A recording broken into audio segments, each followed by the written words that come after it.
Enak banget. Pedas, pahit. Oh, nggak bisa makan. Suapan untuk teman-teman.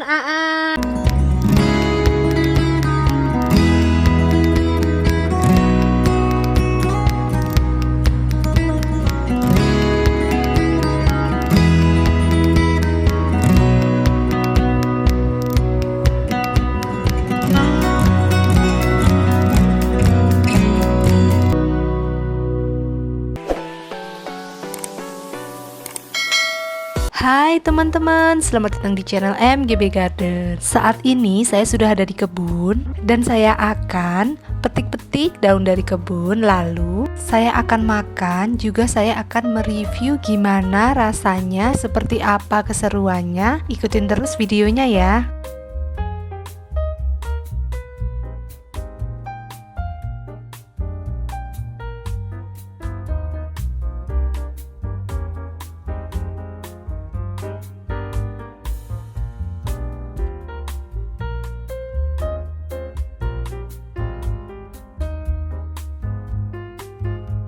Dapat segini lalapan-lalapan yang sudah saya petik dari kebun, dan habis ini langsung akan saya cuci dan kita akan makan. Yuk ikutin. Nah teman-teman, ini dia makanan kita kali ini. Saya sudah menyediakan nasi dan juga lauknya. Ini saya pakai tempe bacem sama telur dadar. Terus juga ada aneka sayur yang sudah kita petik di kebun tadi. Nah, disclaimer untuk teman-teman, karena banyak yang nanya di mukbang lalapan yang pertama, apa benar itu bisa dimakan, apa benar itu tidak berbahaya. Nah teman-teman, saya banyak mengambil referensi dari buku ini, buku Panduan Meramban karya Tobib Hasan Al-Yamini dan Diah Kartikasari. Nah teman-teman bisa googling aja dan bisa membaca bukunya sendiri ya. Nah langsung aja sekarang mari kita makan. Saya udah cuci tangan dan sekarang saya mau minum dulu. Bismillah. Langsung aja kita bijik-bijik nasinya sambil kita mulai dari daun yang pertama. Mungkin beberapa daun udah pernah saya bahas di lalapan yang pertama ya teman-teman, tapi ini banyak juga daun-daun yang baru. Pupus daun salam. Oh, kita coba mentah dulu. Bismillah. Wangi dan rasanya sepat. Waktu kecil saya suka sekali makan buah salam yang kecil-kecil, warnanya kalau masih muda hijau, kemudian warnanya jadi merah, kalau udah tua banget warnanya jadi ungu. Bismillah. Enak banget. Nggak ada pahit-pahitnya sama sekali, karena cuman rasanya tuh sepet dan ada sensasi wanginya. Oke, selanjutnya kita berpindah ke daun mangkokan. Teman-teman pasti tahu ini suka dibikin gulai ya. Tapi saya tuh nggak tahu kalau ini bisa dimakan. Pada waktu kecil saya punya daunnya ini di rumah, tapi di rumah saya nggak ada yang memakan daun mangkokan. Sekarang kita coba lalap daun yang masih muda. Ada sensasi wangi-wanginya. Wanginya itu mirip pegagan air tapi ya, karena ini masih muda, tentu saja masih empuk ya. Kalau dia makin tua makin liat. Menurut saya kok ada kayak licin-licinnya gitu ya. Sekarang langsung aja kita makan. Suapan untuk teman-teman. Ini tuh saya pakainya sambal roa, jadi kebayang dong gurihnya, asin, pedes. Enak banget. Oke, selanjutnya saya punya 3 daun ini ya, serupa tapi tak sama. Maaf banget, ini daunnya habis dicuci layu. Kita pepret dulu. Ada daun seledri, flat parsley, dan curly parsley. Yang 2 bukan daun Indonesia ya teman-teman. Saya udah pernah membahas di satu video tersendiri tentang daun parsley, tapi karena di kebun saya nanam. Sekarang mari kita coba. Yang pertama ini daun flat parsley. Daun flat parsley itu ada aroma wanginya, fresh wangi yang mengingatkan saya pada daun tespong. Beberapa teman bilang daun tespong itu ada sensasi minyak tanahnya katanya. Ya saya ngerti maksudnya, cuman nggak seminyak tanah itu, cuman ada sedikit gitu ya aroma-aroma yang mengarah ke minyak tanah. Oke, selanjutnya adalah daun curly parsley atau peterselie. Mirip sama flat parsley, cuman aroma wanginya tidak seintens flat parsley. Jadi aroma wanginya itu lebih sedikit, aroma minyak tanahnya itu lebih kuat daripada yang flat parsley. Ini yang saya makan ya teman-teman, yang saya tanam di kebun, yang saya review. Tanaman itu kalau dirawatnya dengan cara yang berbeda, misalnya nih tanaman hidroponik, yang satu tanaman yang tanam di tanah, itu pun rasanya bisa berbeda teman-teman. Postur tanamannya pun juga berbeda. Tanaman yang diberi pupuk yang cukup dengan tanaman yang diberi pupuk yang kurang, itu pun juga rasanya beda. Paparan sinar matahari yang banyak dengan yang sedikit itu juga bisa mempengaruhi rasa. Penyiraman air yang banyak dengan air yang sedikit itu juga mempengaruhi rasa dan mempengaruhi postur tanaman. Jadi disclaimer dulu, yang saya review adalah yang saya tanam ya, yang saya makan saat ini. Yang selanjutnya adalah daun seledri. Kalau daun seledri teman-teman pasti udah tahu dan sudah ngerti lah rasanya ya, apalagi ini seledri lokal. Ya rasa seledri mau seperti apa? Rasanya cukup kuat. Baru nyadar seledri itu kalau dimakan mentah rasanya enak juga. Coba tulis di kolom komentar, ada nggak sih teman-teman yang membuat seledri sebagai lalapan? Yuk lanjut. Ini adalah daun kencur teman-teman yang masih muda. Kencur memang edible, bisa dimakan baik umbinya maupun daunnya. Jadi seluruh tanamannya itu bisa dimakan dan rasanya tentu saja enak.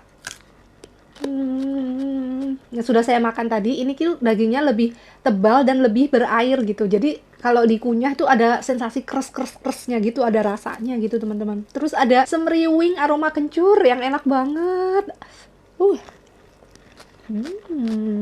Kencur jadi daun favorit saya sekarang. Kalau teman-teman masih ingat, daun favorit saya di video pertama adalah daun sintrong, daun beluntas, daun kenikir, dan sekarang kencur. Teman-teman, daun favoritnya apa?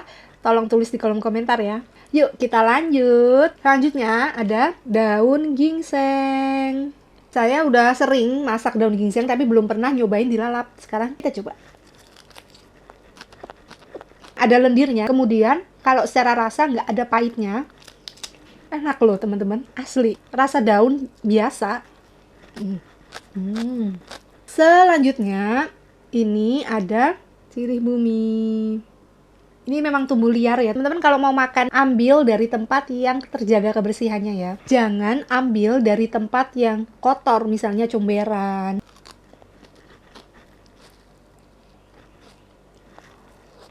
Jujur rasanya tuh agak asing di mulut saya. Ada pahitnya, kemudian aroma sirihnya tuh nyengat gitu. Jadi semua yang pernah saya coba, sirih bumi buat saya kurang favorit. Mohon maaf sirih bumi. Lanjut ke saudaranya sirih bumi, ketumpangan.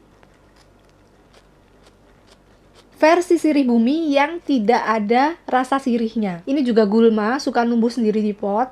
Selama ini cuma saya cabutin lalu saya masukin ke komposter. Kalau nggak dari dulu ya saya makan. Enak loh, serius. Selanjutnya daun favorit saya, daun sintrong atau junggul. Di satu daerah berbeda, namanya dari daerah lain.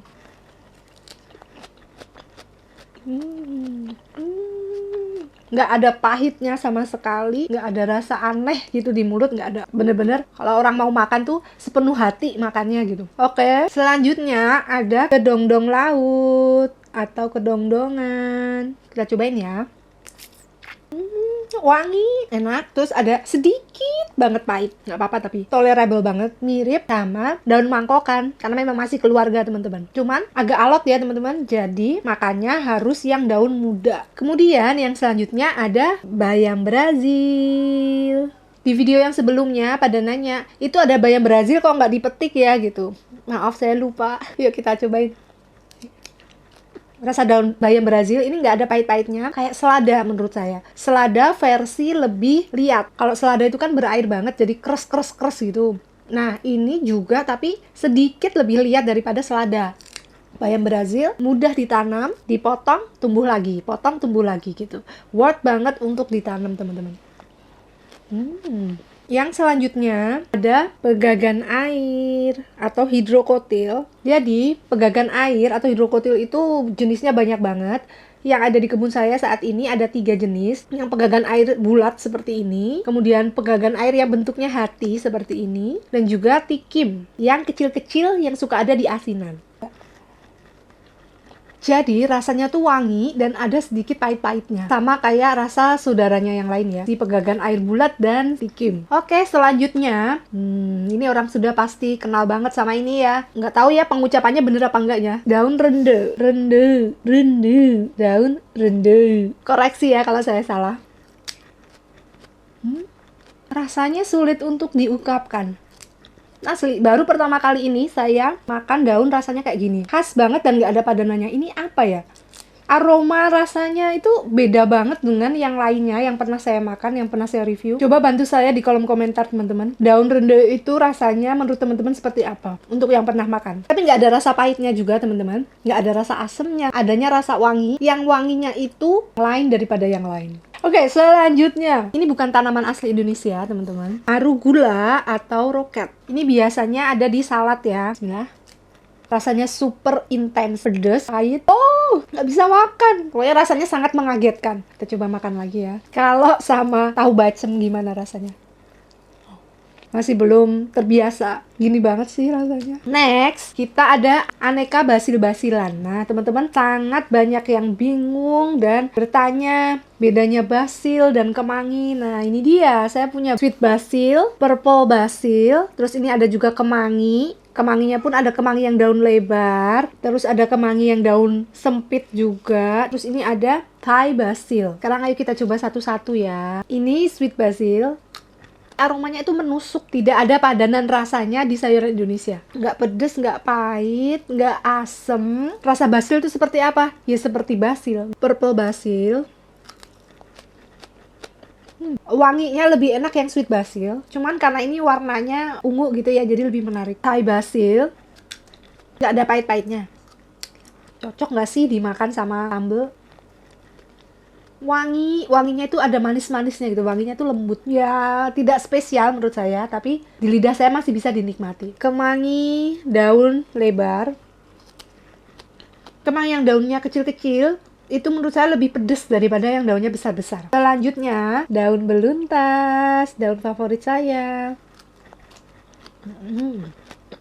Wangi. Nah, selanjutnya daun tempuyung. Pahit daunnya. Kita makan sama tempe.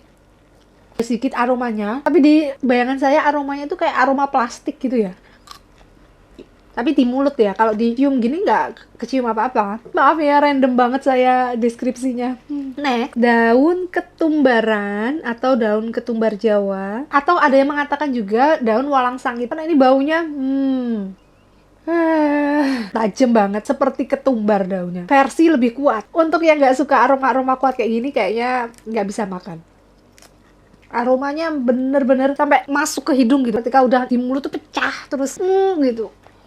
Tapi kalau dipadukan dengan yang lain yang berbumbu, gini makanan yang berbumbu kayak gini, enak. Oke, ini tinggal beberapa suap lagi, yaitu daun kel, curly kel. Yang curly kel itu memang favorit di mana-mana ya. Kayak rasa kubis atau rasa ceciwis. Kalau daunnya kel curly ini masih muda, yang seperti yang saya makan, nggak ada pahitnya. Tapi makin tua itu ada pahit-pahitnya. Dazzling blue kel. Sama-sama yang curly, baik segi tekstur maupun segi rasa kalau menurut saya. Mirip banget. Siberian kel. Saya pernah nanam yang di hidroponik, itu rasanya lebih renyah dan tidak terlalu pahit. Kalau ini ada pahit-pahitnya. Suapan terakhir. Habis teman-teman, alhamdulillah. Terima kasih sudah menyaksikan video saya. Terima kasih sudah menemenin mukbang dan review aneka macam sayuran. Semoga informasi yang saya berikan bermanfaat untuk teman-teman semua. Mungkin teman-teman punya info tambahan tentang rasanya, tentang kegunaannya, atau tentang jenisnya, dan apapun itu, tolong tulis di kolom komentar. Terus kalau teman-teman punya info lagi, lalapan apa yang belum saya makan, tulis juga di kolom komentar ya.